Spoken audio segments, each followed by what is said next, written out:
Fellow Falcoholics, what is up? Welcome to episode 317 of the Falcoholic Live. I'm your host, Kevin Knight, at Falcoholic Kevin, joined by my co-host, Adnan Ikic. We are here to bring you, it's kind of a little bit of a quiet week here. We did actually get the salary cap announcement, which is nice. So thanks, NFL, for throwing us that bone.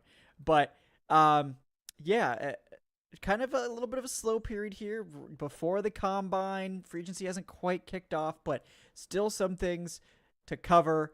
Obviously, we'll get to that salary cap announcement, which is it's not huge, but it is a nice little bonus for the Falcons and every team, really. But it helps a little bit. It definitely helps. And we're going to sort of talk through what some of our biggest offseason priorities are in the free agency period and the draft, and kind of try to rank what we think is most important. And like examples of that would be like, fixing the pass rush, or, upgrading at linebacker, or getting a safety to pair with Jesse Bates. Those are kind of the basic ideas of that. So, we'll try to get into some of these offseason topics, sort of a more meta discussion here, before we get into the nitty gritty of specific free agent targets or specific draft targets, that sort of thing. So sort of a starting point for this team to kind of get going here. And can't think of anyone better to go over this with than Adnan. Adnan, I'm looking forward to the discussion. Anything in particular going on with you this evening? No, we hit the NBA All-Star break, so, no Hawks in the last week, no football, no nothing. It's mid-February is really like a slowdown period for sports in general. I mean, MLS just started, which is cool. But yeah, no, this is like, one of those periods where it's like over the weekend, unless you're really into NBA All-Star Weekend, which, or, the NHL, like Four Nations hockey. This was just a great weekend and just sort of chill out and, maybe spend some time with your family or something. And Whoa, away, whoa, away whoa. from school. Whoa. Okay, like relax, buddy. Yeah. No, that is actually a good opportunity to do that. We do condone that from time to time. But yeah, guys, we're gonna dive into some of this stuff, and obviously we'll talk about the cap too. We'll probably start the show off. I know we had a question about that already. Alex Foster before the show put in with the $5 super chat. Thanks, Alex. Appreciate you. Says, I'm at trivia night with my family. I tried suggesting Dirty Birds and Brews, but they decided to go with Eagle Fang instead. My bad. I tried. Well, I appreciate you, trying to get the name out there. I trying to compete with the Eagles right now with the Falcons stuff. You're probably going to be hard to win that battle, but I appreciate you attempting to fight that battle for us. So. But yeah, guys, we will get to all that stuff. And I see Brian Anthony just gave us a question too, so I will get to that right after we thank tonight's sponsors. First of all, of course, BetOnline, folks. BetOnline remains the world's most trusted betting platform and your number one source for online betting in 2025. Even though the NFL and college football are over, there's plenty of stuff going on, whether you're a seasoned fan or a first-time bettor. BetOnline is your ultimate game day companion with the largest selections of odds on everything from NBA, college basketball, March Madness about to fire up here, to the NHL, UFC, esports, all of it. BetOnline continues to be your number one sports betting source. From every three-pointer to hat trick, BetOnline's got you covered with odds, stats, and more for every game, every play, and every win. When you sign up, make sure to use our promo code BELIEVE. That's BLEAV on betonline.ag. And when you do that, you'll get access to the latest promotions. They do change, so I don't want to quote you on something incorrect, but definitely check out BetOnline. Put in that code for the best active promotions. BetOnline, the game starts here. And, of course, want to shout out Underdog Fantasy still. Obviously, the NFL stuff is over and done with the Super Bowl in the rearview mirror. But if you are an NBA fan or an NHL fan, there are tons of pick'ems going on Underdog Fantasy, where you guys know the drill. You pick players that you think are going to outperform expectations, and you pick if you want to go higher or lower on their projected numbers. The nice thing with Underdog is you can set the number yourself if you want, and it'll adjust your prize up and down. It's a lot of fun. I've enjoyed playing on Underdog Fantasy, even though I didn't win. Had a good time. But definitely check it out when you sign up. Use our promo code BIRDS. It's BIRDS, like Dirty Birds and Brews, to get access to the $1,000 bonus cash offer, as well as a free pick when you sign up over at Underdog Fantasy. Thanks again to those guys for sponsoring tonight's episode. All right. Question from Brian Anthony 614 with the $10. Thank you so much, Brian. Appreciate you. Says, great Tuesday takes yesterday. Thank you. How does that new cap number affect last night's takes? Well, it makes it better. I mean, I believe this cap number's coming in about, what was it? Like, I think it's about 8 to 9 million. I mean, depending on what it ends up being, like roughly 8 million more than what, I believe Over the Cap was projecting 272. So, it'll be between like 8 to 11 million in extra cap space, depending on if it's the high end number or the low end number. So we'll see exactly what plays out, but either way it helps, right? Because right now the Falcons, Over the Cap has updated their numbers to like the average, which is 279.5 between 277 to 281.5 or whatever it is that they picked. Seems like random ass numbers to me, but whatever. So they kind of picked the average, obviously in between. So if you take that number, then the Falcons are only a little bit over, I think like 4 something million over the cap right now, which obviously is a lot better than like the 11 million they were before. So it's a lot easier for them to become cap compliant at this point. So they only really need, like, if they do make the cut to David Onyemata that we suggested on Tuesday Takes, they'll already be cap compliant. They'll be, positive 3 million or something in cap space. And that doesn't, they only have to be actually cap compliant. They don't have to be cap compliant in terms of effective cap space. The effective cap space is factoring in the draft class and factoring in what stuff will cost once we get past the top 51 rule. But you don't have to worry about those numbers until you get to the end of preseason, until final cuts. That's when you have to be 53-man roster cap compliant. All you have to be for the start of free agency is top 51 rule cap compliant, and the Falcons will be that with about 5 million in cuts. So it makes it a lot easier to get there. They really only have to make that one move. Now, if they want to do other signings or things like that, like Drew Dahlman, for example, they may have to clear more space. It just depends on how they structure the contract and things like that. But yeah, it makes it easier basically to become cap compliant, and they'll have a little bit more wiggle room early in the process because of that extra cap space. But it doesn't help the Falcons any more than any other team. Like, every team has the same amount of cap flexibility. I do think it helps the teams that are on the edge more because, again, you'll see it every year, the teams that have tons of cap space, they really struggle to spend it all because usually the teams that have tons of cap space are teams that are kind of struggling. The top free agents aren't necessarily lining up to go there, even if the teams have tons of money. So there is kind of a middle ground there that maybe having that extra 8 million for the team with 80 million in space probably doesn't help them that much, right? I mean, that's not really moving the needle for them. It does move the needle a lot for a team like the Falcons, obviously, who are kind of on the edge of being cap compliant. But we'll see how that plays out. But I think overall, it's a big thumbs up for me. Everybody likes to have more cap space. It's definitely a positive. How do you feel about having some extra cap? You like it, or do you think the NFL should be, trying to really tighten their belt? Tighten it up. We can't have this deficit going on right now. So we need to, we need to start saving that money, and we need to start, reeling it back. We got to get the DOCE, the Department of Cap Efficiency, to get in here and start making some cuts. Well, we need that money returned, to the taxpayers. Obviously everyone's excited. The one thing for me where, I'm looking at it from the Falcons perspective, but then I'm thinking to myself, all right, this is great for the Falcons. But then I'm like, fuck, this is also great for the Saints. And, it's very funny to me seeing the Saints having to panic, especially that one year where the cap contracted because of COVID, and seeing the Saints more or less having to wilt their team away. That was very funny to me. I mean, they still have $50 million to climb out of. And, they're going to do it eventually by messing up half their roster before their moronic fan base talks about how Mickey Loomis has done it again.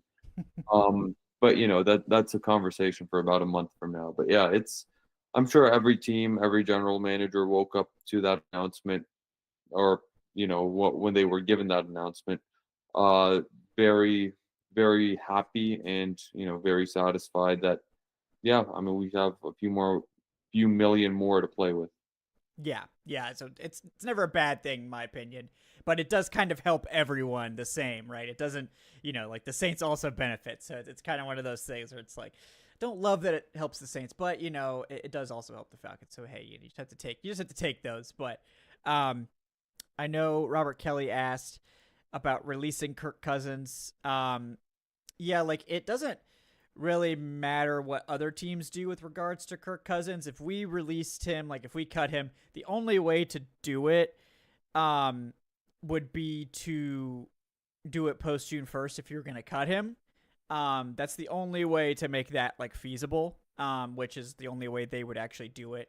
But it wouldn't cost them anything, quote unquote, like against the cap. The way they structured it, it's actually a flat $0 like charge. They also save nothing for moving on from Kirk Cousins via cut. So that's why I've been so adamant that they should just hold him and trade him, because I don't really see the benefit in cutting him other than just, I don't know, getting him out of your hair or something, which, come on, these are professional business people. They should be able to handle this. But, he's a distraction, whatever they're going to say. I don't know. But yeah, they don't save anything from cutting him, but it doesn't hurt them either. But cutting him, like, you're going to then if you do it post June 1st, you're spreading more money into next year, which obviously is not ideal. And I think if you are able to trade him, pre June 1st, you also don't really save cap space this year, but the benefit would be obviously that Kirk is completely off the books this year. Like next year, you're saving like $60 million or something. So it's like, that's great, if you could get him totally off the books this year. But, more than likely, they're going to cut him still. You guys know I'm championing the trade, and I think they really should do it. But, will they? I don't know. But yeah, they're not really going to save significant. The only way to save cap space this year is to do a post June 1st trade. And obviously, you're not going to get that cap space until after June 1st. And like, I mean, maybe that would happen. I don't really see the point in it, because again, you're just moving that money into next year instead. And I'd rather just get it over and done with this year. I think that would be better. So we'll see. But yeah, let's transition.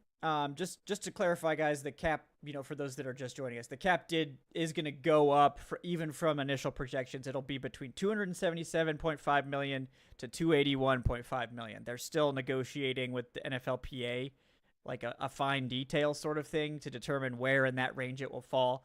But that number's about, 7 to 9-ish million more than what was originally projected. So it's going to give the Falcons more cap space, is the short version. All right, so we're going to talk about our offseason priorities. And then at the end of the show, we're going to try to kind of rank order them and see if we can figure out an agreement on what we think the most important is. So as an example, like I'll take the super low hanging fruit. We can both discuss it, but like, I'm sure most people will say this is the number one priority, and maybe it will end up being a number one priority, but like fixing the pass rush, right? Whatever that means. Maybe that means adding interior guys. Maybe that means adding edge rushers. Maybe that means adding more blitzing linebackers like Kidnos or whatever it is. But fixing the pass rush, I think, obviously is one of the top things, and I'm sure you also would have that as one of your top priorities, Adnan. I mean, that's something that we've been trying to, the Falcons have been trying to fix the pass rush for 20 years at this point. So it'll probably be a Herculean task to try and do it in one off season, but I'll be satisfied with just, going back to slightly below average in terms of pass rush. That's what we had a couple of years ago. The team got 40 sacks. I still don't know how they achieved that. But last year it went into being a downright disaster. They did have a bit of a post bye week like boost, but that post bye week boost, all that did was ensure that they weren't a historically terrible like passer. I think they were still 31st in sacks last year. Yeah. They're 32nd in sacks over the last 5 years, over the last I think 10 years. So if we can get that pass rush to a point where we're in the low 20s or like the high 20s, excuse me, that would I would say be a pretty decent task. Like, look, I'm not asking for an elite pass rush. I'm not asking for the Eagles. I'm just asking you to not be one of the 5 or 10 worst teams in the league at this. Yeah. I am once again asking for you to not have a terrible pass rush. It doesn't even have to be good. Just like to me, fixing it would be like getting it average. Like it can be below average, but just don't be not the worst. Don't like be again, this. yeah, don't be this. Just whatever this is, this is not working. We need something else to happen here. But yeah, I think that's the low hanging fruit. That's the one I think that everyone should know that they need to do. I hope the team knows. But yeah, the fixing the pass rush, however you want to go about doing that, it's obviously not just like one thing. They do need edge rush help, but they need more interior push too. That was arguably the biggest disappointment on the roster this year, I think, was how bad the interior play was. And I think a lot of that had to do with Jimmy Lake and Jay Rogers, who are both gone, because I don't think all these guys suddenly just forgot how to play football when they were playing great under Ryan Nielsen. Obviously, some of it was like age regression, some of it was injury related, whatever. But I do think there will be some kind of bounce back just from upgrading the defensive staff. Like, I think, for all of the, criticisms of Jeff Ulbrich coming back and, whether that's a good hire for various reasons, Jeff Ulbrich's a good coach, so I'm not, worried about the defense being bad because of him or anything like that. And Nate Ollie is a guy that I do really like. So I do think that we're likely to see some improvement there just from upgrading the coaching. But yeah, the extent of that improvement obviously is up for debate. And I think, you can't just rely on that either. Like this is going to be a multifaceted approach. And I think more than likely this will end up our number one priority, but we'll have to see. We'll have to see, because there may be other things in there as well. But I stole the low hanging fruit, so you can have the second pick here, Adnan. I'm gonna go with the linebackers. I feel like outside of maybe, I think you're right. The interior defensive line was probably the biggest embarrassment, the biggest disappointment. Hand in hand, embarrassment, disappointment, same thing. We're used to it. They were the biggest disappointment last year, especially going into the season from training camp. It looked like the Falcons' strength of the defense of the front seven was really going to be that interior push. And, we were even saying, maybe this pass rush won't even be that terrible given the, lack of talent along the edges, because the interior defensive line, is looking so good. And then they just fell off a cliff as soon as the season started. The other group, which I would say was the second most disappointing, I would probably argue was the linebacking core. Caden Ellis had a breakout year. Anything I say about the linebackers, I'm excluding Caden Ellis. I think Caden Ellis was very good. He's proven to be a hell of a signing from the Saints a couple off seasons ago, and I'm very happy that Caden Ellis is, that in that like primary linebacker role, that he'll probably be in that team captain role. He's going to have the microphone in his ear. He's going to be calling the plays, all that good stuff. But, Troy Anderson, another year of, not being healthy.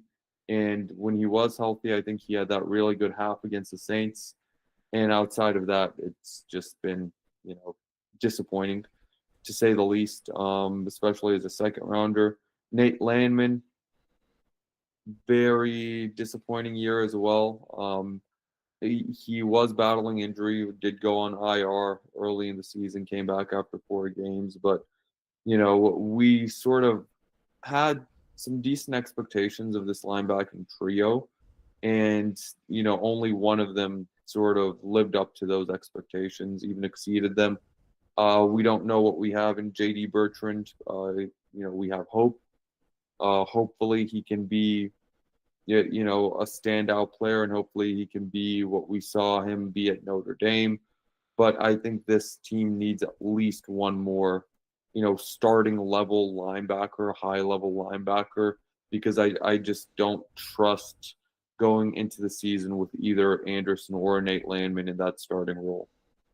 Yeah, I agree. I think linebacker is definitely one of the it's one of the big defensive needs. Unfortunately, there are many, but linebacker is definitely one that I think going into this year we were hoping would be more or less solved. I mean, if you looked at the play that the Falcons got from a lot of guys previously, like in 2023, Nate Landman looked like, while he was more limited as a coverage player, I think Ryan Nielsen did a great job of sort of hiding him and really just letting him fill against the run and move forward, which is his strength, obviously. Troy Anderson, missed the season, but the Falcons were able to kind of cobble it together. And the combo of Ellis and Landman in that scheme worked fine. Even though they were limited in terms of coverage, they were able to hide him in the scheme, and it was okay. But this last year, Landman was hurt. Anderson was hurt.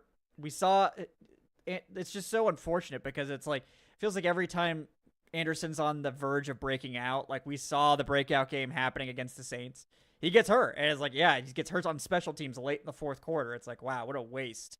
So the potential of Anderson's always there, but clearly at this point you can no longer rely on it. You're just hoping that you can get something from Anderson. But just Caden Ellis isn't going to cut it, and I don't really have a tremendous amount of faith in J.D. Bertrand being anything more than like a rotational backup linebacker. I mean, we're talking about a fifth-round pick here that didn't really flash as a rookie. That doesn't necessarily mean that he can't do it. It's just, are you really going to depend on that this year? I know we had a question from Mad Tom K. Thanks, MTK. Appreciate you with the $10 super chat. Asking, what do you guys think about Jamie and Sherwood from the Jets? He's been linked to Atlanta, obviously, given the connection with Jeff Ulbrich, and had a breakout year this year. He's 25 years old. He's definitely like a Deion Jones type of linebacker if they're going to more of that style of scheme. If they coverage guy, really good, will linebacker, can really fly around the field and do a lot of stuff. The Falcons don't have a linebacker like that. He is light, obviously, around 220. But he's also just really good, So yeah, it wouldn't shock me if they prioritized, they're gonna do something. I don't know if they're gonna prioritize linebacker or if they're gonna prioritize another spot, but like somewhere's gonna get a mid-range. Like I feel like Sherwood's a good like mid-range free agent ad, probably in that $8 million range. That's kind of what good but not elite linebackers are running. So yeah, I mean, I think you could see a 2 or 3 year deal, like a 3-year deal for Sherwood, $8 million per. With some of that being backloaded to help with the cap this year. I think that is an option. I know Ernest Jones from the Seahawks is another one who was with the Rams, so there's obviously the Raheem Morris connection. He's probably gonna cost more even than Sherwood, so I'm not sure they're gonna go that deep. But there are some good linebackers available. There's also some more guys that are just like not as crazy expensive. Like I've always liked Justin Stranad from the Broncos. He's probably not going to be as crazy expensive as those guys. I know Jerome Baker ended up going to the Titans and was really kind of a high price free agent. Didn't have the best year, but I think he's still a good linebacker. So I think there are options. Like they can probably go a little bit on the lower end of the price and get someone in here that's going to help out the rotation. But yeah, I think addressing linebacker in some way is critical. So I think that's a good one. Do you have a guy in free agency that you're interested in? I Sherwood's definitely the one that I see most commonly linked. But I mean, Sherwood makes a lot of sense. He's 25 years old, or this is going to be his age 25 season. It makes a lot of sense given the Jeff Ulbrich connection. We don't know. It will be a new coaching staff um coming into New York, so maybe there's not familiarity with them, but I don't know. Like my thing is, teams don't often let guys who just broke out, hit free agency in their mid 20s when they're this young. So I mean, we don't know. It's the Jets after all. The Jets are, The the Jets are Jets are weird. the Jets. If there's anyone who's going to do it, it's going to be the Jets. So yeah, Sherwood hits free agency. I would definitely look to prioritize him a little bit. Um, but we'll see another guy that's uh, potential good free agent if he hits it, Dre Greenlaw with the 49ers. Now, the reason why I think he possibly could is because he's had some like serious injury issues. Um, he tore his Achilles running onto the field in the Super Bowl, and then he landed on IR last year again. So he's had some lower body injuries. We'll see if the 49ers would you know, look to part with him or, don't want to spend the cash on him. Nick Bolton from the Kansas City Chiefs, who was a do it everything kind of guy. We saw him really, flash a little bit in the playoffs. And for that revamped Kansas City Chiefs defense, all year long. But yeah, there's definitely options. That the more advantageous thing about linebacker is I don't feel like the linebacker. I mean, obviously the very like big time like linebackers are going to get paid. They always do. That's every position, but it feels like linebacker is a bit of a cheaper position versus like what when you're comparing it to the high end edge rusher or even the high end interior defensive tackle at this point. I don't know. It just feels like linebacker and safety are just sort of those positions where you can build them up a little bit without utilizing as much cap space as some of these other more premium positions like cornerback and along the defensive line. Yeah, no, I think so too. I think it typically is a position where you can get a bit of a discount relative to the market, at some other spots. Um, so yeah, I mean, I wouldn't be upset, certainly with them choosing to spend money there. It's kind of like they just need to get some good guys in here, whatever it takes, really. Let's get some If they talent can on the get defense. if they can get a good linebacker, go for it. If they can get a good edge rusher, go for it. If you can get a good DT, corner, safety, whatever you can get in the door, just go for it. Because we got to take care of some of these things before the draft. We're not really going to be able to tackle that much in the draft, unfortunately. So, whatever it takes, really, just find a way to get it done. But yeah, I think linebacker is a big one. I think that's an important one if we want to see this defense improve. That's it's gonna be good. Um, yeah, the next place I'm gonna go, um, for my priority here, keeping the offensive line intact, I think is important.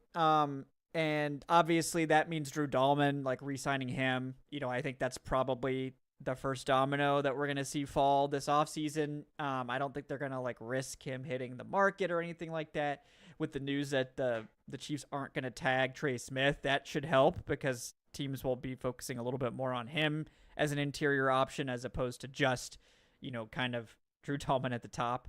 Um, so I think the easy one obviously is well, easy, quote unquote, re-signing Drew Dahlman, but also you know probably giving an extension to Caleb McGarry to keep that going. Probably restructuring Chris Lindstrom to free up some cap space. Probably no longer restructuring Jake Matthews. Probably have to stop at some point restructuring Jake Matthews' contract. But I also think like this could extend even to the depth guys because I think we saw like I would be happy to have Storm Norton back. I think he's clearly a trustworthy swing tackle, and those are hard to find. So I would not hesitate to bring back Storm Norton. Ryan Newsel should come back as a good backup center. I would just not mess with the offensive line. I would just keep that group intact. Try to get those guys back in the building if you can, and keep that going. I think that'll be like the offense doesn't need much. Like it doesn't really need maybe some tweaks here or there. There's obviously some potential to upgrade the slot receiver. What do they do at tight end? Do they keep Pitts or do they trade him? There's a couple of things going on there, but otherwise, I think like the most important thing offensively is to just keep the offensive line together. Yeah, I mean, look, the Falcons' offensive line is real. Like this isn't a 1 year flash in the pan, half a year flash in the pan. I can understand that argument, like what 3 years ago, when the offensive line went from a liability to a strength seemingly overnight. Um, but it's been 3 years where I would argue that this offensive line has been a top 10 unit in the NFL among all the OLs. And I mean, if you look at PFF, they grade the Falcons O line very generously. I think the Falcons O line has been what top five each of the last 3 years. So yeah, that definitely you don't want to mess with that. That's sort of one of the best things you have going right now on this team.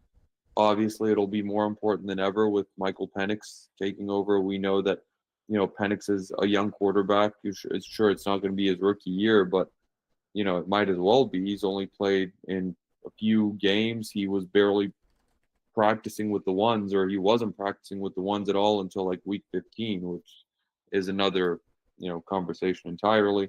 And Penix is also a guy who has had some injury issues in the past in his collegiate career, so it's very important to give him a unit where not only will they obviously conventionally protect him in the passing game, but also the Falcons have such an advantage in that the offensive this is the arguably the best run blocking offensive line in the NFL. It's either between them or the Eagles for me. And you can sort of take some of that pressure off of Penix by leaning on your running game and Bijan Robinson running behind these offensive linemen, much in a similar way that the Falcons did in Matt Ryan's first few years, where they leaned on Michael Turner and that really great offensive line in 2008, 9, 10, and 11 before they really sort of let Matt Ryan, grab the reins and start shifting toward that more air raid philosophy. Yeah, yeah. I mean, I would like to see it. I think it's important. It's nice to to home grow an offensive line, and I think they should reward these guys and try to keep it going. I think that would be nice to see. They've done all this work to get these guys up to speed. I would like it to continue. Like let's keep them around. Let's keep it going. So, all right. What's another priority for you, Nan? Uh, I am going to go towards safety, and we have Jesse Bates. We need to address the safety position with a starter next to Jesse Bates.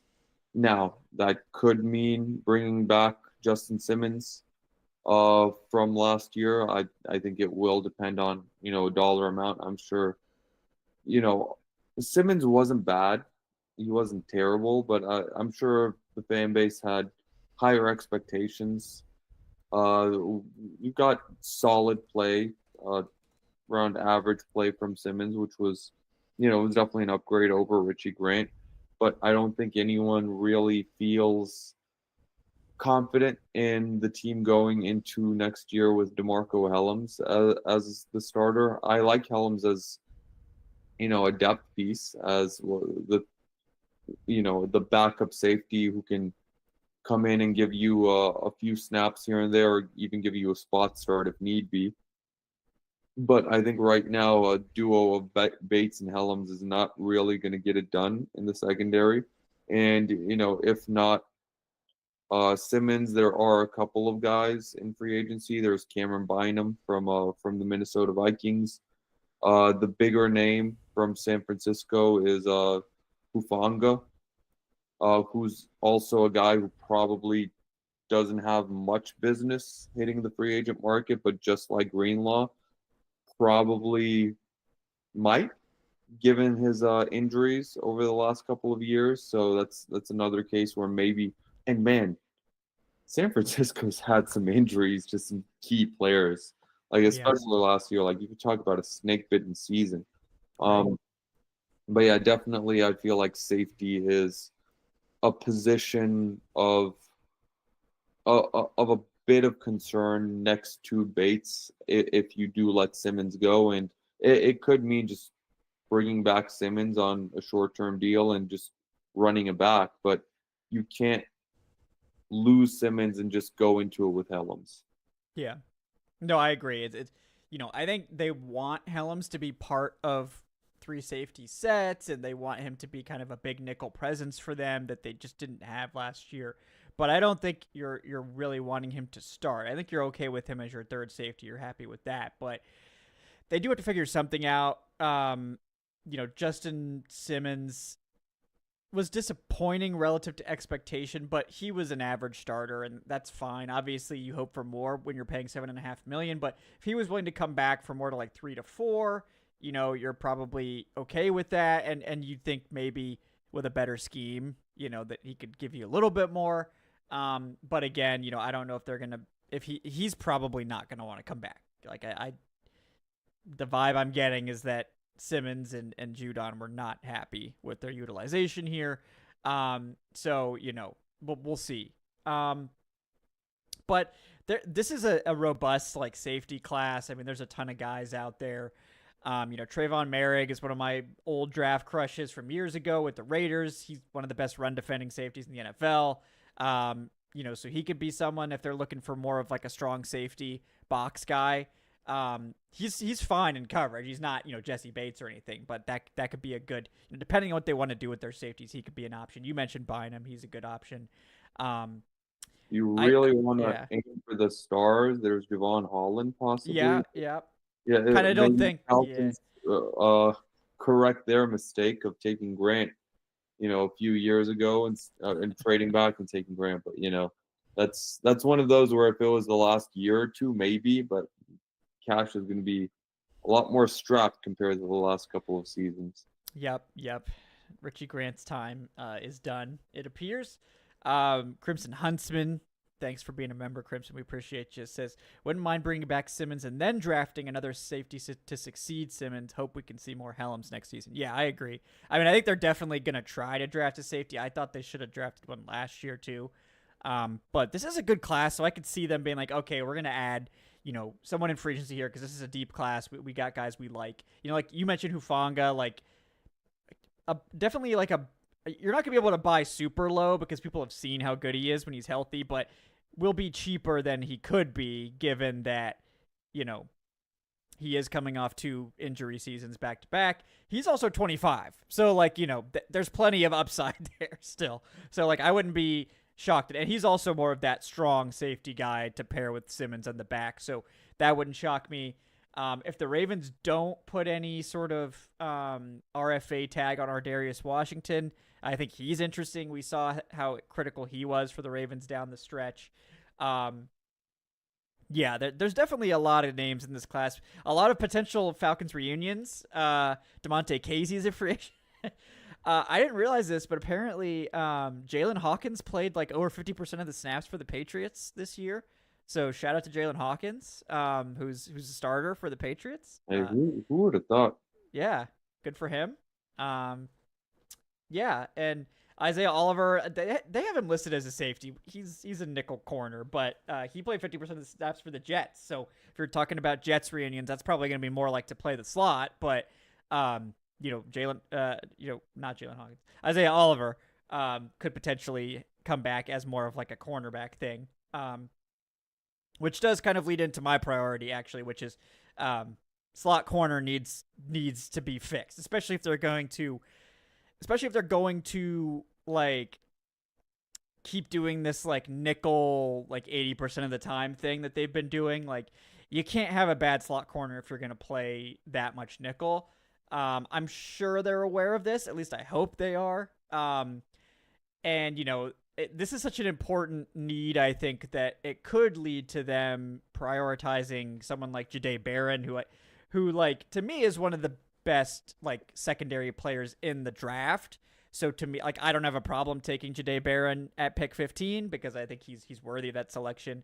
But that doesn't fix the pass rush, which is another priority, right? So, but a guy like Jahdae Barron could make a lot of sense in the draft. They could try to go a little bit later for someone like Elijah Huzzie or something like that. Who Trayshawn really liked at the Shrine Bowl.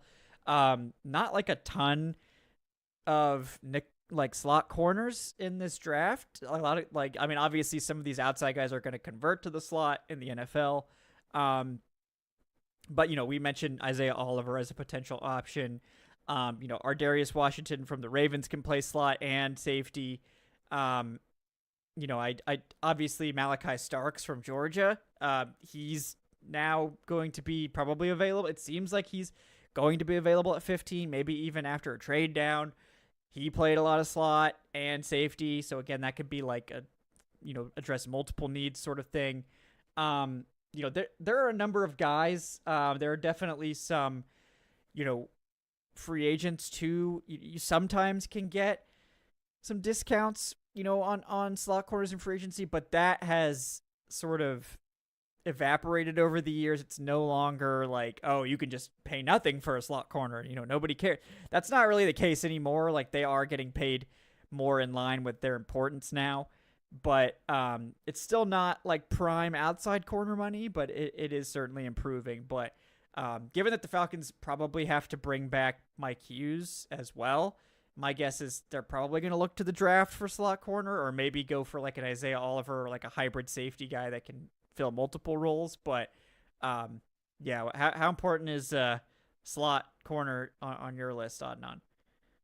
I wouldn't say it's up there with, let's say, pass rusher or, even linebacker, but I was definitely gonna mention slot corner had you not, just because, it's last year it was kind of brutal watching D. Alford and Clark Phillips. It's I like Mike Hughes. I like the idea. I even like the idea of bringing Mike Hughes back as this starting cornerback opposite AJ Terrell. I think he's shown enough, and I don't think that this team has enough cap space to really address like a star cornerback, a starting level cornerback, because those guys are getting paid, insane amounts of money these days. And if the team doesn't address cornerback in the first round or the second round of the NFL draft, where, who knows, maybe they take a cornerback and, we'll see. We'll see what happens. But I would be completely okay if the team goes into next year with Terrell and Mike Hughes as the starting corners. I feel like Hughes has shown enough last year, and he's shown enough in his career on the outside to warrant that confidence. But slot corner, I'm not comfortable running back what we just saw when it comes to slot corner from last year. I don't really have much confidence in Clark Phillips as anything more than maybe a depth piece on a roster. I wouldn't really even have confidence in him as a starter. On the outside, I know he's better on the outside than on the inside. D. Alford, I've seen enough of, period. So, yeah, definitely it's something like you said. The team runs nickel. Most teams run nickel more than half the time. Falcons run it an insane amount of times, 80%. And, yeah, we are seeing the market catch up to the importance of this position where, I'm remembering Brian Poole, the Falcons getting him as an undrafted free agent in like 2016, just from how undervalued, this position was, and just how undervalued this position has been over the last decade. And now teams are realizing that, hey, it's a full-on passing league. We have three corners out there. We have this slot corner out there most of the time. We're going to start really bidding for these guys to get the best ones into the building. And, yeah, the team definitely needs to sort of address this position. And, yeah, if it's Terrell, Hughes, and a brand new slot corner, then I think that's good enough. I think that's fine for 2025. Yeah, I think so. And, it's just I don't know where they're gonna do it, but I definitely think it's something that they have to upgrade, especially if they are going to run this much nickel. Like if you're gonna run this much nickel, you have to find a way to upgrade that spot. It has to be a big priority. Um, yeah. Any other priorities you want to touch on before we start trying to rank these things, Adnan? I mean, we're not talking about cuts or anything like that right I now. mean, you Yeah. could make that a priority if you want, if you No, feel no, like it's that not gonna, important. Yeah. yeah, I'm not going to be an asshole being like, all right, priority is to cut this player. Just to cut this Um, bomb, you know. yeah, Yeah. I'll no, I think we got a decent amount. We got what, 5? So I Yep. think Yep. we'll rank the top 5 here. The yeah, I'm not. I won't. I think 5 is a very nice round number. We can just leave it at that, and then we can sort of continue, more off-season discussions in future shows. Yeah. Yeah. No. So the 5 priorities we have: fixing the pass rush, adding to the linebacker core, keeping the offensive line intact, getting a safety to pair with Jesse Bates, and upgrading slot corner. Those are our top Yeah. 5 priorities. And I will say, I think all 5 of these are priorities. I think Yeah. they all Yeah. need to be addressed in one way or another. So this isn't you know, number 5 means that it's not important. No, the fact that we're discussing this means it's very important. So even Yeah. if it's number 5, it's still very important. Yep. I think we're probably in agreement that number 1 is pass rush. Yep. Yep. I don't know if you want to start at 1 or 5, but yeah, number Oh, 1's fixing the pass rush. Yeah, we let, know. We could do that. We could let's spoil start. it. Yeah. Yeah, Spoiler let's alert. start Yeah. 1 just because it's not really like Yeah. we know what it's leading. Yeah. Yeah, I would put that as my number 1. Look, it's the modern NFL. We just saw. I mean, it doesn't matter if it's the modern NFL or the previous NFL. We just saw how important the trenches are in the Super Bowl. We saw how dominant the Philadelphia Eagles were all year long. All of that comes from the trenches. It comes from their offensive line. It comes from their defensive line. And I feel like the Falcons have something good going on the offensive line. The defensive line is a big problem. It's been a huge issue for years. It's been something where this team has been absolutely taken advantage of over and over again. And you really need to make a concentrated effort to finally begin a real fix on this. I don't mean rearranging chairs on the Titanic. I don't mean like putting band-aids over bullet wounds.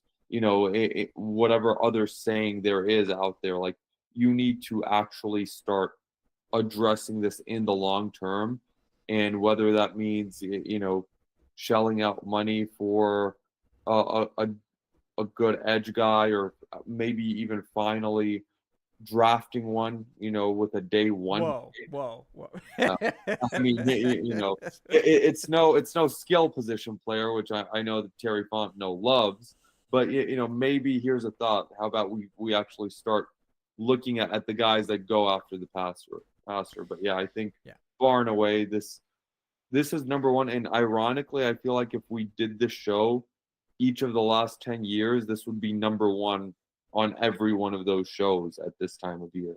Yeah. But No, yeah, I think so. definitely my number 1. Yeah. Yeah. I think fixing the pass rush is the number 1 priority. It has been forever. This team has ignored it. Sooner or later, they're gonna have to address it. Right? They can't just keep ignoring it. I mean, they sooner or could. later. I mean, like, They could, there's but nothing stopping them. yeah, nothing's stopping them. But we'll be in for many more 7 and 8 win seasons if that's the case. Yeah, so someone's gonna have to stop them. Someone, please. Somebody get a message in, like, hey, edge rusher no matter what. No, you don't have to be that rigid. Just like at least like there's a path where they could get Aziz in free agency, and then draft a day 2 edge rusher. Like they could navigate something without spending the 15th pick on it, but it's going to be harder to accomplish that. Maybe you're like, oh, we're getting Trice back. Maybe we can add Azeez Ojulari to the mix and take this deep edge class. We can get someone in the second round, so maybe that frees up pick 15, or you trade down from 15 and get Malachi Starks, Jahdae Barron at that spot. But no, we can't take a wide receiver. Like, come on, guys. Like, I get people like mocking the Falcons a receiver because, like, honestly, history has told us that's probably like what they're gonna do, but like we still have to stop that. Like we can't allow this to happen. BPA. At some point, even BPA, like, that becomes unjustifiable. Yeah. We cannot take Ashton Jeanty in the first round. As funny as that would be. Yeah. Look, got to make a strength a strength. No. Make it even. Just go even further than you thought you could go. Yeah, no. But the pass rush, definitely number one. I think number two, like all of these other ones, I think there's a lot of debating going on. I think to me, like number two is the offensive line, because I feel like that's like there's not much that has to be done offensively, but I do think like if we like this team desperately needs the offense to like carry them. So I feel like if they can't keep the offensive line, like if they lose Dahlman, then all of a sudden we're talking about like, wow, we could actually see a big fall off here. So that kind of pushes me to actually have the offensive line like as a whole unit. Like they just need to find a way to keep it together. I think it's critical.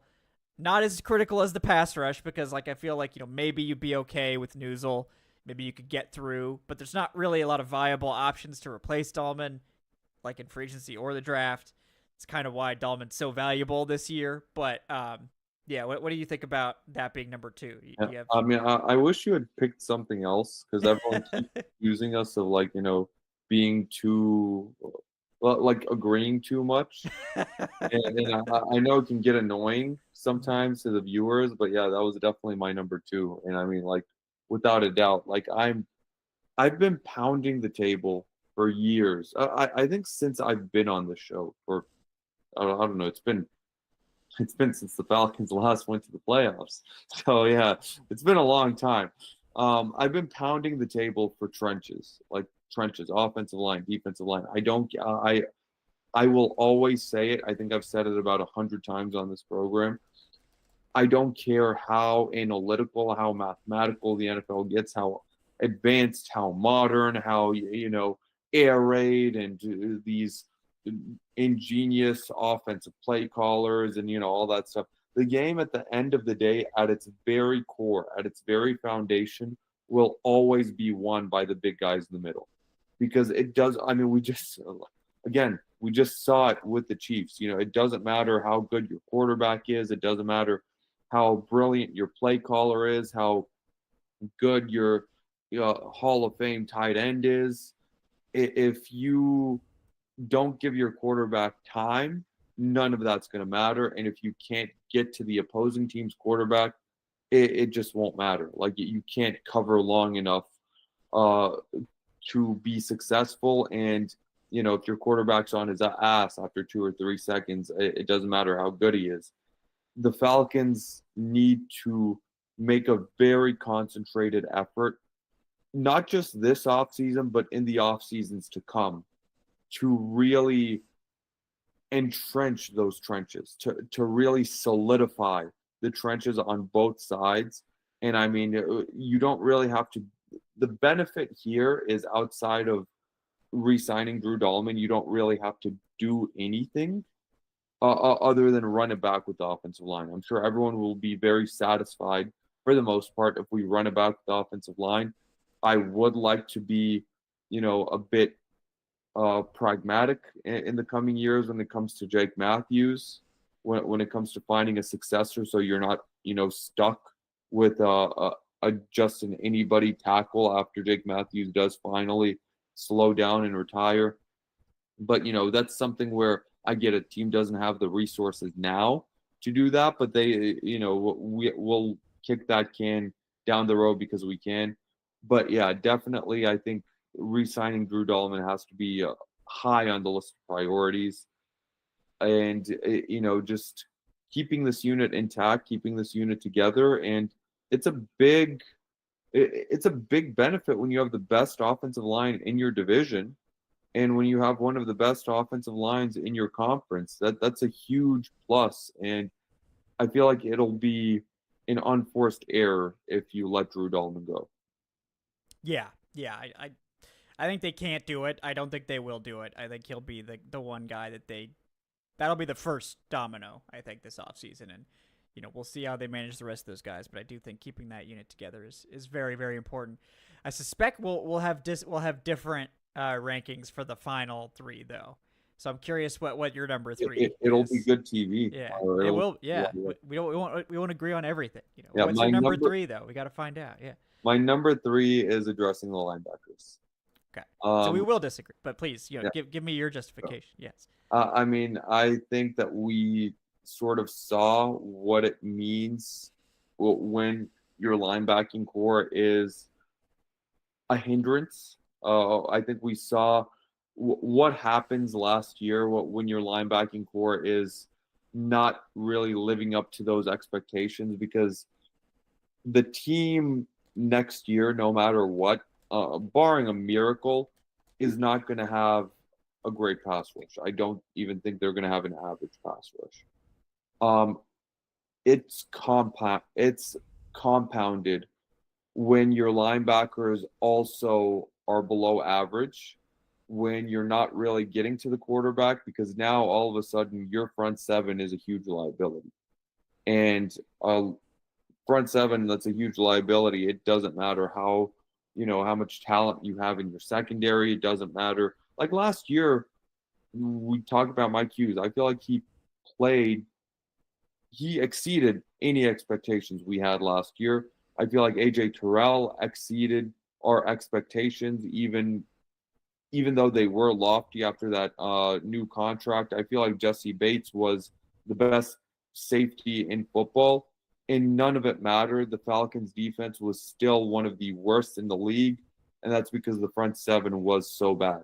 Like, you can't really, 3 or 4 guys cannot carry you, up from that. So I feel like turning the linebacking core into a position of strength from a position of weakness, that'll go a very long way in, at the very least, raising the floor of the defense, even if you don't fully address the pass rush, which I don't think it'll be possible in just one off season.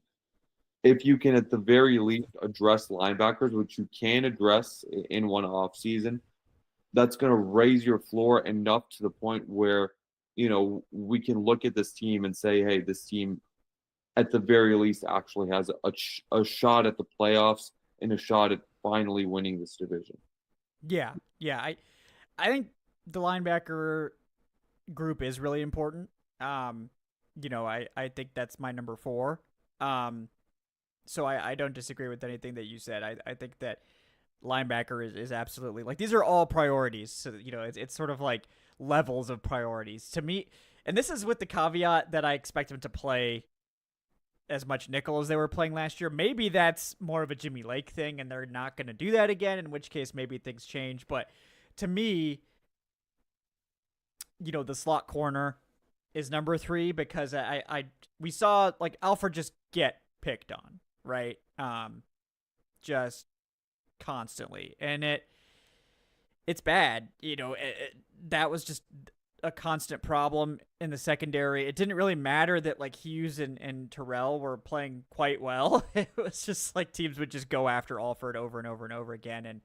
And they have to find an upgrade there if they're going to play this much nickel. Like, to the point where I would even, like I said, be okay with Jahdae Barron and Malachi Starks in the first round to fix that, not at the expense of the pass rush. Like, they still need to fix the pass rush, but there are multiple ways to fix that. It doesn't necessarily all have to involve pick 15, but I think slot corners is critical if they're going to play this much nickel. I just don't think you can hide it. Like, I think the thing that does it for me is, like, you can like we saw with Ryan Nielsen, you can kind of hide linebacker, or you can make sure there's only 1 or 2 on the field in certain situations or whatever. Not that the Falcons did that at all last year. They put Nate Landman out there on Hail Mary, so like you could also just not do that. Like, that can help. That's the opposite of hiding your linebackers. But yeah, it's close, because linebackers obviously also a huge need, but to me, I give this slight edge to slot corner, just because it's sort of like, I feel like the secondary is one of those things where it's like if you have a really weak link, it doesn't really matter how good the other guys are because like teams will just go after that one weak link. It's like more than any other position, they'll just get that guy. Like, oh yeah, throw it him, yeah, over and over again. But yeah, where would you have slot corner on your list? Uh, it's very close. I have it at fifth. Okay. I have it behind safety. So Mhm. I Okay. have linebacker third, safety fourth, and I'm not saying that slot corner is No, no. unimportant. Uh, the main reasoning for me putting safety ahead of slot corner right now is I feel like whoever your safety is going to play more snaps overall, and then also you look at the backup options. So I'm looking at who the Falcons right now could employ at slot corner. If you know we skip the offseason entirely, versus who they could employ at safety, and it comes down to DeMarco Hellams at safety, and behind him probably Mike Abernathy right now. I'm not really confident. You know, I mean, I'm not confident in either options, but the slot corner, I would presume right now the inside track could be Natrone Brooks's, and I would just given what we've seen, the very limited stuff that we've seen, and this includes camp, and this includes preseason, and this includes limited regular season action. I would slightly trust Natrone Brooks a bit more than I would Helms. Um, but that's just it's splitting hairs. I feel like both things have to be addressed. That's just my reasoning for giving safety the slight edge over slot corner. Yeah, no, I think we just have safety and corner swapped basically, and I have linebacker at 4. So, yeah, I think that I mean it makes sense. Like it's all about priorities. Like I have slot corner as a higher priority than safety. You have safety as a higher priority. I think either one makes a lot of sense, right? And safety too. Like, I think it's a good point that it's gonna probably play more snaps. I guess I feel better about like Helms and like the safety free agent market, like finding someone there as opposed to like slot corner. I do like Detroit Brooks. I don't know if the team like actually is gonna give him a legitimate chance. Like I would support giving him a chance. Obviously, you have to have more than one option, but I mean, I would support Detroit Brooks getting a shot there. But yeah, it really just no. I think it's an interesting take. Just flip the slot corner and safety priorities. But look, guys, these 5 things are all things the Falcons have to do if they want to compete, right? Like we can't skip any of these and expect this defense to be legit this year. Even expecting them to be legit this year might be asking too much. Like, even if they accomplish, I mean, if they fix the pass rush, like not just like address it. Like when we say fix it, we're really asking them to like address it meaningfully. It's probably not going to fix it. If they actually fix it by some miracle, then yeah, sure, sky's the limit, right? But more likely, they're Let, going to kind of let's take have a steps in the right defense. direction. Let's have Yeah, a scoring defense in the teens. there we go. Like See, it doesn't even have to be the high teens. yeah, Give me the 19th ranked defense. I'll be thrilled. yeah, that would be a great step forward. And look, will they? All of these things will be addressed in some way, I imagine. I think the one that we can feel probably the most confident in is that the offensive line will stay intact. I think they understand better than anyone that the offense is this team's ticket to being competitive. Like the offense with Penix at the helm, with what they've assembled there, you can hang your hat on that. Or you should be able to, if you don't give up 40 something points to the Panthers, you should be able to hang your hat on that. So, we just have to get the defense to the point where they're not giving up 43 points to the Panthers, and then this team can start cooking. So that's the level they need to get to. Is like they just need to hold teams under 30. Penix can score 35, every week. Maybe that's their path. I mean, Penix scoring 35 every week. Like we're talking about, an all pro right here. Like we're talking about probably an MVP candidate. So Yeah, yeah. Yeah, well, we probably need the defense to do a bit better than under 30. Like, I know the bar is low, but it can't be that low. Like let's hold defenses, let's hold opposing offenses to below 26. Yeah. Below Yeah. 20. Like let's get to No, yeah. 26 to win.